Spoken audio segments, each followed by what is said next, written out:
আসসালামু আলাইকুম রহমতুল্লাহ ওবরাকাতুহু। কিছু কিছু মানুষ বলে আমার ইমান আমল সব ঠিক আছে, মনের পর্দা নাকি বড় পর্দা, এই রকমের কিছু মানুষ এই সিদ্ধান্তই অটল থাকে।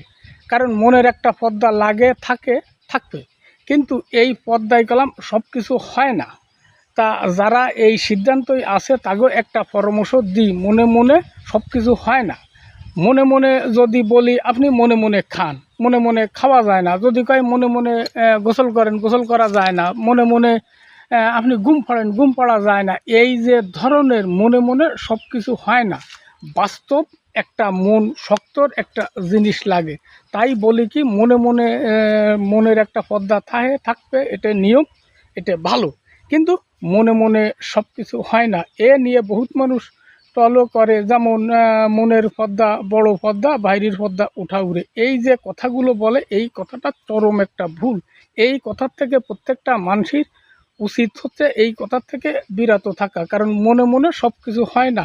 যারা এই কথা বলে তাকেও প্রত্যেকটা মানুষ বলবেন তুমি মনে মনে খাও, কারণ মনে মনে খালি পেট ভরবে না, হয় না। এর মানেটা হচ্ছে তাই মনে মনে সব কিছু হয় না।